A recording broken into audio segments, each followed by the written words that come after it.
नमस्कार, आप देख रहे हैं न्यूज़ पीआर। रिया सिन्हा आपके साथ है। हमारे साथ हैं हमारे सहयोगी रंजीत झा।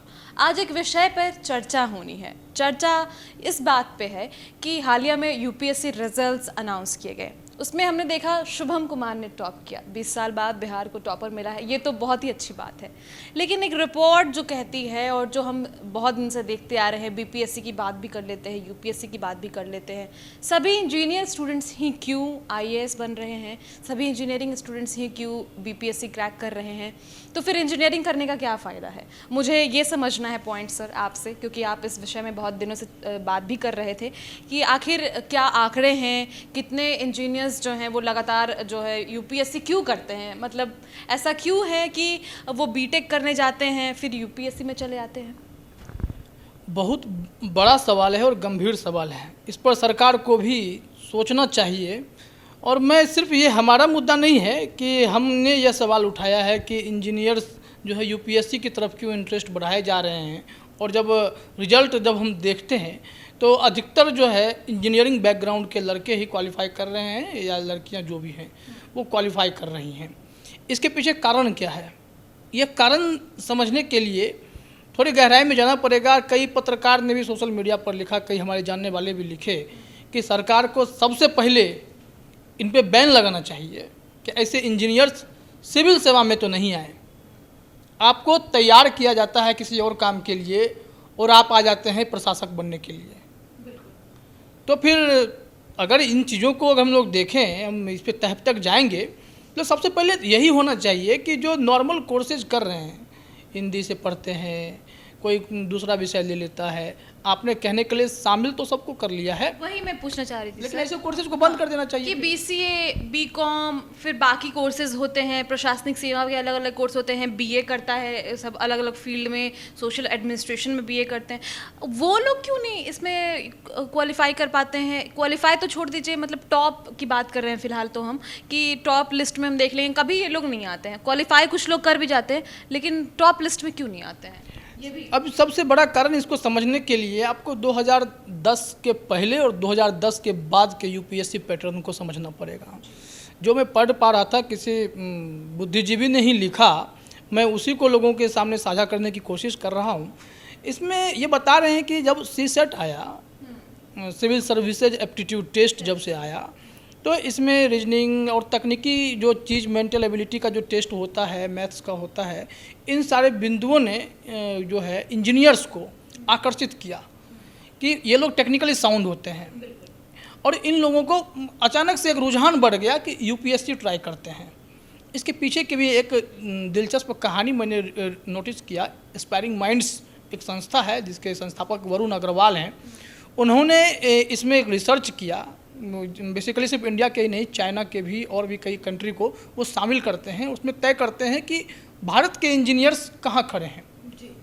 तो आंकड़ा बताता है कि भारत के इंजीनियर्स में खास करके 80% इंजीनियर जो हैं वो बेरोजगार बैठे हुए हैं। 80%। कारण क्या है कि आप जब उन्हें प्रशिक्षित कर रहे होते हैं, आप कॉलेज में जब उन्हें सिखा रहे होते हैं, तो आप उनका स्किल डेवलप नहीं कर पाते हैं। इसमें 80% बेरोजगारी वाली बात इसी डेवलप किस सेंस में? किस सेंस में कि कॉलेज में जो पढ़ाई का तरीका है वो उतना भी प्रैक्टिकल नहीं है जितना होना चाहिए। जो कंपनियां खोजती हैं कि आपके पास जो हमें चाहिए वो तकनीकी ज्ञान आपके पास है कि नहीं। अब होता क्या है कि जो सेलेक्टेड इंस्टीट्यूट हैं, क्योंकि कुकुरमुत्ते की तरह देश में इंजीनियरिंग कॉलेज भरे पड़े हैं, सबको इंजीनियर लगाने का शौक है, डिग्री ले लेते हैं, बाद में बैंकिंग की तैयारी करेंगे, यूपीएससी की, बीपीएससी की तैयारी करेंगे। लेकिन इसमें भी मैंने कई चीज़ों को पढ़ा तो मुझे बड़ा आश्चर्य हुआ। मैं इन चीज़ों को देख पा रहा था कि एस्पायरिंग माइंड्स की हम बात करेंगे तो एक तो जो हर एक साल कहा जाता है लगभग 5 लाख के आसपास फॉर्म भरते हैं। कई लड़के ऐसे हतोत्साहित हो जाते हैं, 5 लाख में 800 से 1000 लोगों का सिलेक्शन होना है, कैसे होगा। लेकिन जो एक्सपर्ट आईएएस हैं, जो 1983 बैच के हैं, नाम नहीं दिया गया था लेकिन कहीं उनकी लेख छपी थी, उसमें उन्होंने कहा था कि इस डर को पहले निकालिए, डर को ख़त्म कर दीजिए कि 5 लाख होते हैं। 5 लाख में से 2.5 लाख ही एग्जाम देने के लिए बैठते हैं, और 2.5 लाख में भी कई कई लोग नहीं 2.5 लाख तो देते भी नहीं है। कहा जा रहा है कि एवरेज आंकड़ा उनके पास था कि 50% ही एग्जाम देने आते हैं, और 50% में भी कई ऐसे होते हैं जो तुक्का मारने के लिए आते हैं। कुछ भी ऐसे लोग होते हैं जिन्हें लगता है बैठे नहीं बैठे, अंत समय में जाकर के बैठ जाते हैं। ऐसे ऐसे कैंडिडेट यूपीएससी में दिखाई पड़ते हैं। लेकिन बात यहाँ पे इंजीनियरिंग बैकग्राउंड की हो रही है। अभी ओम प्रकाश गुप्ता को ही देख लें, वो बीपीएससी के भी टॉपर रहे इंजीनियरिंग बैकग्राउंड से। अभी शुभम कुमार आईआईटी बॉम्बे ग्रेजुएट हैं। अगर आपको देश के बीपीएससी के टॉप 10 जितने थे सब इंजीनियर्स थे, सारे इंजीनियर्स थे, तो आपको इस टॉप क्लास के इंस्टीट्यूशन ने तैयार किया दूसरे काम के लिए कि आप तकनीकी रूप से भारत को सहयोग करें, और आप जो हैं आपका दिल नहीं लगा और आप सिविल सेवा में आना चाह रहे हैं, तो बाकी लोगों का क्या होगा? जो एस्पायरिंग माइंड्स को मैंने कहा कि 80% लोग बेरोजगार बताते हैं, जो क्रीम के रूप में अगर आप देखेंगे ना, तो बस 3% जो इंजीनियर होते हैं जिनके पास स्टार्टअप से सॉफ्टवेयर संबंधित कुछ दिमाग लगाते हैं। कई ऐसे बताए जा रहे हैं कि 36 से 40% में ऐसे इंजीनियर हैं जो एक इंटर्नशिप करते हैं। मात्र 7% इंजीनियर जो होते हैं अपने करियर में जो है हाँ कि थोड़ा सा 2-4 इंटर्नशिप या एक से अधिक इंटर्नशिप करके अपने करियर में आगे बढ़ते हैं। ऐसे में अंतिम में जो नौकरियों के लिए जो बात होती है, कहा जाता है 1.7% इंजीनियर ही हैं जिनको नौकरी सही से मिल पाती है, वो उस लायक हैं, कौशल है उनके अंदर। लेकिन यही 1.7% जो इंजीनियर हैं वही सिविल सेवा में जाके घुस जाते हैं, और यही 1.7% में से आपको 700-800 में से आपको टॉप में दिखने लगता है। हाँ, टॉप 50 तक में देखेंगे तो उसमें भी मिल जाएगा आपको। हाँ, अब तो ओम प्रकाश को तो 300 के आसपास रैंक है, वो भी जो है इंजीनियर है। तो ऐसे बैकग्राउंड से लोग आ रहे हैं, और आप बताइए कि देश को तो एक अच्छा इंजीनियर मिल नहीं रहा, और 1.7% स्किल्ड इंजीनियर अगर हमको मिलता है तो हम उसका उपयोग जो है एक प्रशासक के रूप में करते हैं। फिर भी देश में अच्छे प्रशासकों की कमी है। मैंने कहा कि 2010 के पहले का ट्रेंड कुछ और था, उसमें अलग अलग विषयों से लोग चुन करके लाते थे, अच्छे प्रशासक चुन करके भी आते थे। ऐसी बात नहीं है कि पुराने आईएएस बेकार हैं, वो भी अच्छा काम कर रहे हैं। लेकिन वर्तमान की परिस्थिति में आप देखेंगे तो सीधे इंजीनियर्स मिलते हैं। कई लोगों का कहना है कि ये टेक्निकल इतने साउंड होते हैं और इनको ज़्यादा विश्लेषणात्मक लिखना नहीं पड़ता है, क्योंकि फैक्ट पे बात करते हैं, तथ्यों में सॉल्व करते हैं। मैथ्स है तो मैथ्स को सही से सॉल्व किए, फिजिक्स है तो थ्योरी पे सेट होगा, पूर्वाग्रह से जो ग्रसित होते हैं उस पर एक बम्पर मार्क्स प्राप्त करते हैं, क्योंकि इसमें भी मार्क्स का खेल होने लगा है। तो ये लोग इसमें जो है अव्वल आ जाते हैं, टॉप कर जाते हैं। फिर इंटरव्यू में गए तो वहाँ पे इन लोग पहले से मजे होते हैं। एप्टीट्यूड टेस्ट की इनको आदत होती है, क्योंकि किसी आईआईटी पास करने के लिए भी आपको जेईई मेन फलाना ढिकाना करना पड़ता है। ये सारे एग्जाम्स में आपको क्वालिफाई करना पड़ता है, एक अनुभव होता है। लेकिन जिसने इंटर पास किया और जाकर के ललित नारायण मिथिला यूनिवर्सिटी में जाकर के नाम लिखा लिया, जयप्रकाश यूनिवर्सिटी में जाकर के नाम लिखा लिया, उसने ग्रेजुएशन में इंग्लिश ऑनर्स कर रहा है, कोई इकोनॉमिक ऑनर्स कर रहा है, कोई साहित्य से कर रहा है, तो ऐसे छात्र जो हैं उनको अनुभव नहीं होता है। वो तो उनके अटेम्प्ट तो ऐसे ही बर्बाद हो जाते हैं। और कंपटीशन कैसे करेंगे? वो उस स्किल से कंपटीशन कर पाएंगे क्या? जो उस हाई लेवल के स्किल्स पहले से बैठे पड़े हैं, कोई कैट करके भी आईएएस बन रहा है। हाँ। अब बताइए, मैनेजमेंट में आप कैट उस टॉप लेवल पे चले गए जहाँ आपको करोड़ों का पैकेज मिल सकता है और आप एक बेहतर प्रबंध करके देश की सेवा कर सकते हैं। आप उस प्रबंधन को दरकिनार करके एक प्रशासक बनने के लिए आते हैं।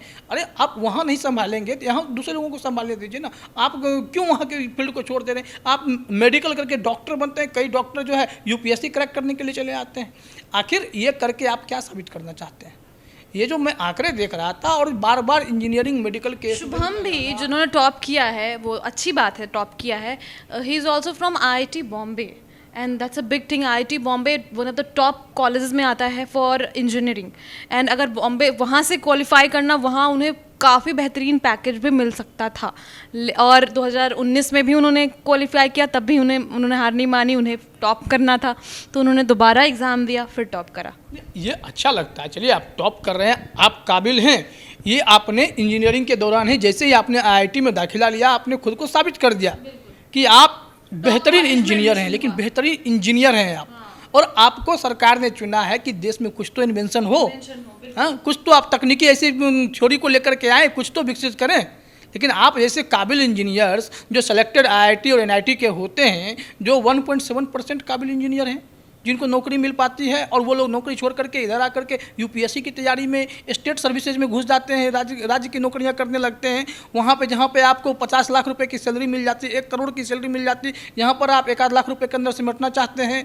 आखिर आपको यह जुनून अगर आया है तो आप दूसरे को इंस्पायर कीजिए ना, आपके लिए दूसरा चीज़ बनाया। तो फिर सरकार के पास यही ऑप्शन होगा रिया कि आप इनको रोकिए, बिल्कुल आने वाले दिन में, या नहीं तो कंपटीशन लेवल को उनके ही बराबर बाकी विषयों के लिए भी कुछ तैयार कीजिए। फिर आप सब सब्जेक्ट्स को अलाउ मत करो, या तो सब सब्जेक्ट को अलाउ करो तो उसका भी लेवल उसी तरह से बढ़ा दो, ताकि वो शुरू से वो भी उसी तरह से नर्चर हों। हाँ, क्योंकि आप देखेंगे कि जो सिंपल कोर्स वाले हैं, जो साधारण कॉलेज से पढ़ के निकल रहे हैं, वो लोग भी यूपीएससी में बैठते हैं। पहले ज़माने में मैं सुनता था कि वो आदमी यूपीएससी की तैयारी कर रहा है, मतलब बहुत बड़ा काम कर रहा है। और अब जो लगता है कि अब इंजीनियर से कौन पास किया, तो ये करता था, वो करता था, इसको ऐसे पास कर गया। कुछ कहानियाँ आपको मिलेंगी, गरीब की कहानियाँ जो जोड़ दी जाती हैं कि ये गरीब हैं, वो ऐसा करते थे, वो खैनी बेचते थे, बीड़ी बेचते थे, लेकिन उनके बेटे पहले से तैयार हैं, उन्होंने इंजीनियरिंग करके दिखाया। हाँ, निरंजन की भी शायद वही स्टोरी है मेरे ख्याल से। निरंजन पहले इंजीनियरिंग में थे, वो इवन पोस्टेड भी थे कहीं, हाँ, उनकी कंपनी में जॉब थी। हाँ, अब बताइए कि आपको जिस काम के लिए भेजा गया आप तो वो छोड़ के चले आए। तो ऐसे में आप कैसे देश में बेहतर तकनीकी सेवा के रूप में देखेंगे? आप मिसाइल कैसे बनाएंगे? और आपको जो बाहर से रसिया से खरीदना पड़ता है, अमेरिका से खरीदना पड़ता है, और फिर अब बाद में आरोप लगाते हैं कि घोटाला हो गया, राफेल में घोटाला है, तो कोई भी चीज़ हम लोग डील करते हैं उसमें घोटाला है। अरे इंजीनियर साहब, आप तो कम से कम देश के लिए मेहनत कीजिए ना। आपको तो आईएएस बनना है, आप कलेक्टर बन के, जिलाधिकारी बन करके आप जो है घूमना चाहते हैं, आईपीएस बन के वर्दी पहन के आप केस सॉल्व करना चाहते हैं कि 4 का मर्डर हो गया तो पहले हम अपराधी पकड़ लें। आप इस चीज़ में दिमाग लगा रहे हैं। ऐसे में एक प्रशासक तो बनेंगे, लेकिन किस चीज़ पर आप शासन करेंगे? जब आप अपने कौशल को, मजबूती जो कौशल आपको है, उस कौशल का आपने उपयोग ही नहीं किया। ऐसे में सवाल तो उठेगा कि बाकी कोर्सेज के साथ आपने अन्याय करवा दिया। ये बहुत बड़ा पॉइंट है। आप सक्सेसफुल हो जाते हो, आपके पास सब कुछ हो जाता है, और उसके बाद आपके मन में अचानक से जुनून आता है कि यूपीएससी करना है। क्या यूपीएससी महज एक टैग बन के रह गया है कि ओके ये इंडिया का सबसे टफेस्ट एग्ज़ाम है, इसीलिए हमें ये करके दिखाना है, चैलेंज की तरह से ले रहे हैं क्या? क्योंकि मैं तो यही मानता हूँ रिया, इन्हें पता है कि यूपीएससी क्रैक कर देंगे। अगर इन लोगों ने अगर इंजीनियरिंग कॉलेज में टॉप आईआईटीज़ में एडमिशन ले लिया है, वहाँ से पढ़ करके अच्छी नौकरी कर लेते हैं, फिर आप कैट भी में अच्छे परसेंटेज ला के दिखा देते हैं कि आप कर सकते हैं, वहीं से ये क्लियर हो जाता है कि आप यूपीएससी में भी बैठेंगे तो आप क्वालिफाई करेंगे, ज़रूर करेंगे। अब बताइए कि वही बात अगर हम इंजीनियरिंग के साथ मेडिकल को जोड़ें तो हम लोग कितनी बार चर्चा कर चुके हैं, कोरोना काल में डॉक्टर्स की देश में कितनी कमी है। अब ये जो प्रशासनिक अधिकारी बन जाएंगे, ये जाके कुछ नहीं होगा तो अंतिम जो एलाइड सर्विसेज होता है उसमें भी घुस जाते हैं। वहाँ जा कर के आप तो वो काम तो नहीं कर पाएंगे। फिर आप प्रशासक बनने आए हैं तो, या फिर आप अपने जो स्किल को डेवलप किया, जो पिताजी ने आपको कहा कि बेटा डॉक्टर बनो, बेटा इंजीनियर बनो, बोल देते कि पापा मैं नॉर्मल ग्रेजुएशन करूंगा, उसके बाद यूपीएससी करूंगा। हाँ, ये करके दिखाइए आप। अगर आप काबिलियत तो आप में है ही, तो फिर आप बाकी लोगों को इंजीनियरिंग का सीट मत खाइए ना, छोड़ दीजिए। कि बाकी लोग जो इंजीनियर बन के आते हैं, कई लोग तो आपकी काबिलियत के आगे, जो आपसे थोड़े कम काबिल होते हैं, वो तो छट जाते होंगे ना आईआईटी में, वो तो मेडिकल में भी छट जाते होंगे, आईआईटी में भी छट जाते होंगे, और आपने पूरी पढ़ाई भी कर ली, सब कुछ कर भी लिया, और जाके फील्ड छोड़ दिया आपने, तो सीट बर्बाद करना हो गया ना।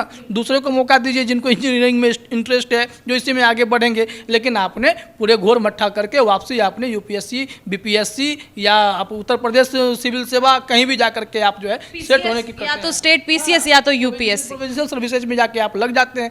इससे कहीं ना कहीं देश के कौशल का नुकसान होता है, स्किल्स का लॉस होता है। इस पर सरकार को ध्यान देना पड़ेगा, क्योंकि ये पैटर्न जो है ये सही नहीं जा रहा है।